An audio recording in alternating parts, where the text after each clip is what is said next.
SIR আতঙ্কে জলঙ্গিতে বড়সড় দলবদল। তৃণমূলে যোগ ফরিদপুর পঞ্চায়েত প্রধান সহ শতাধিক কর্মীর। বাম ও বিজেপি ছেড়ে তৃণমূলে যোগ দিয়েছেন তারা, এমনটাই জানতে পারা যাচ্ছে।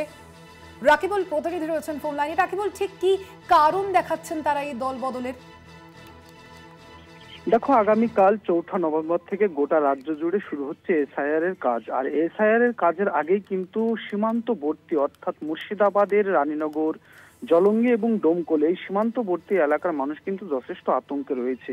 আর তার আগেই কিন্তু এই এসআইআর থেকে মানুষকে আতঙ্ক থেকে মুক্তি দিতে কিন্তু তৃণমূলের একটি আলোচনা সভা এবং বিশেষ প্রশিক্ষণ সভা কিন্তু ডাকে জলঙ্গি ব্লক তৃণমূল কংগ্রেস। আর এই সভাতেই কিন্তু দেখা গেল বড় সড়ো রদবদলের ছবি। অর্থাৎ একজন প্রধান, জলঙ্গি ব্লকের ফরিদপুর গ্রাম পঞ্চায়েতের একজন প্রধান, সেই প্রধান কিন্তু শতাধিক কর্মী সমর্থক নিয়ে সিপিআইএম থেকে কিন্তু তৃণমূলে যোগদান করলেন। এবং যোগদানের পরে যেটা জানাচ্ছেন যে বর্তমানে যে সরকার চলছে এবং এই যে রাজ্যে তৃণমূল এবং কেন্দ্রে বিজেপি, এই দুই সরকারের যে সংঘাত, সেটা কিন্তু বিজেপির বিরুদ্ধে একমাত্র লড়াইয়ের যে শক্তি সেটা কিন্তু তৃণমূল। অন্যদিকে উন্নয়ন, এই সব কিন্তু উন্নয়ন অব্যাহত রাখতে এবং তৃণমূলের যে পরিকাঠামো সেটা কিন্তু একেবারেই মানুষের পক্ষে সওয়াল তুলে।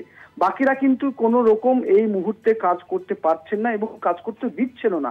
মূলত সেই কারণে এসআইআর এর আবহ এবং এই আতঙ্কে কিন্তু সাধারণ মানুষের পাশে দাঁড়াতেই তারা তৃণমূল কংগ্রেসে যোগদান করলেন। পাশাপাশি সিপিআইএম প্রধানের পাশাপাশি কিন্তু একজন বিজেপির যে বুথের মন্ডল সভাপতি রয়েছেন, তিনিও কিন্তু যোগদান করেন, এমনটাই কিন্তু তারা জানাচ্ছেন। এবং জানানোর পরে যেটা এসআইআর নিয়ে তাদের কি বক্তব্য?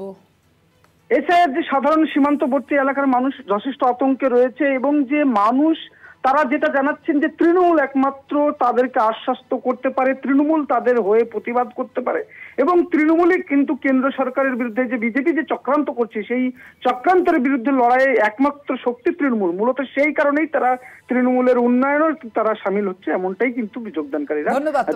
আমরা কথা বলছিলাম, ফোন লাইনে ছিলেন প্রতিনিধি রাকিবুল ইসলাম।